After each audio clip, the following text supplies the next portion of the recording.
Hey guys, this is Lee. I recently got these three plants here. They're not on bloom. I just wanted to share you my setup. I had some spare time this morning, so I finally repotted them because I was so tired of watering them. I like the normal watering, soaking for 10 minutes and then taking it out, let the excessive water runoff is just way too much work for me. That's not how I can handle my plants. So I had to do something about it, and the lady from Orchid Room, she has given us quite some videos about how she potted up her Vanda type orchids. So I thought this is also for me. So what we have here is on the left side a Aerides holutrana thing. I don't know. And then in the middle, it's a Rhynchostylis retusa that I got from my friend Andre. And then on the right side, we have a Rhynchostylis gigantea alba, which when I got it was in bloom, actually in spike, not on bloom.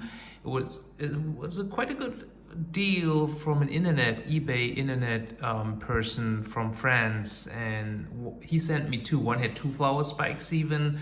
I think it was for 18 euro each or something. That was pretty cheap for something that is in spike or in flower. And this one, which only had like one flower spike, and this flower spike is not gonna make it somehow, I don't know. That was even before the repotting. So what I did this morning, I put these three plants into leca poles that I ordered recently. The leca is rather small.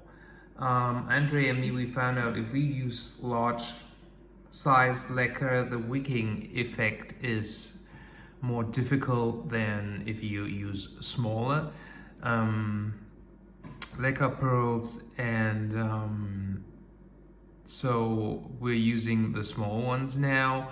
And what I did, I took a normal pot, as you can see now, and I found a glass vase that more or less fits with the orchid pot, and I inserted this wig. It's quite a long way. I don't know if this is gonna work at all, but I thought I'd just show you anyways. So the wig draws all the water, hopefully draws all the water up there.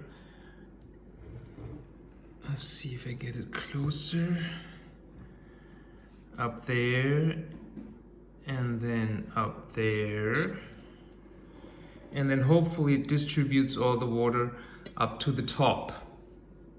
Because a lot of times when I did self-watering pots, or not self-watering pots, when I did semi-hydro and leca, I came across the problem that the upper layer would never get humid enough. It would dry out, especially when the pots were too high. So this pot was rather short, and with a smaller leca and with this wig going all around, I hope that I can avoid this layering, and the leca pearls up here, they hopefully also stay humid, because if they're dry and when the new roots come out, that's a problem. Of course, you could put some sphagnum moss on top to keep the upper layer humid, but then I don't know if this works. But in any case, that's what I did here. So same thing, small leca, wig, and the wig goes, you can't see it, it's inside the pot, it goes all the way up until here. And the reason why I let this wig stick out that far up is here. I have this root here that is actually the only good root, and I wanted the humid, the wet wig to touch the root so that there's enough humidity for the new root.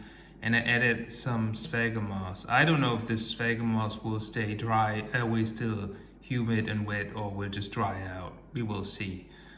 So 19 days have passed since I put these 3 Vanda-type orchids into leca, and let's see how they're doing 90 days later. This is my Aerides holozoana. It put out this new leaf. You can see there's a lot of happy sap here on the leaf, so I think the plant is happy. This is an older flower spike. I don't think we will see much root wise.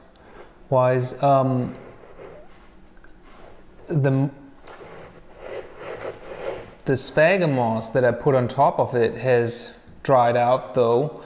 Although in the beginning, the first couple of days or weeks, it was moist and wet.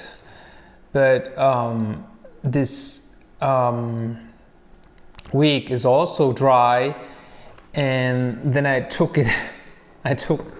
out the whole pot, and I realized the reservoir is empty, so no wonder it's not humid anymore. Yeah, I have these white pots which don't let me see when the reservoir is empty, so maybe using glass container is smarter. But I realized the other day they have these in a transparent version too, and it works. You can see the water level if you fill it up. Let me see if there's some water there. Ouch, sorry about that.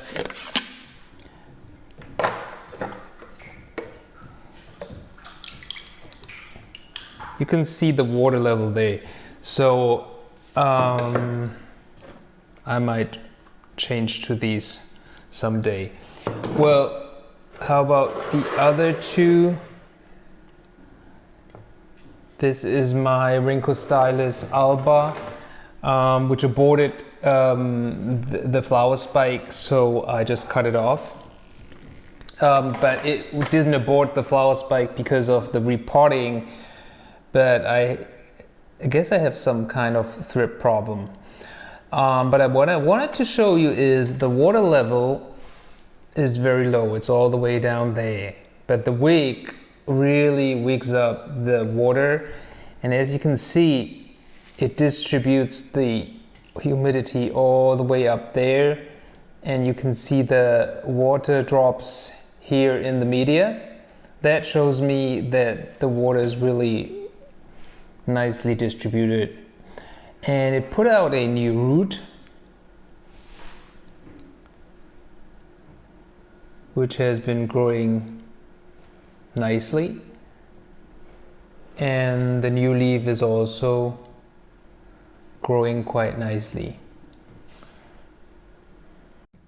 So this is another Rhynchostylis that I have in leca pills. It's a Rhynchostylis gigantea, whatever, peach. And as you can see, it's in spike, but I already bought it in spike, so it's not a big deal. It wasn't me who made this plant flower or spike.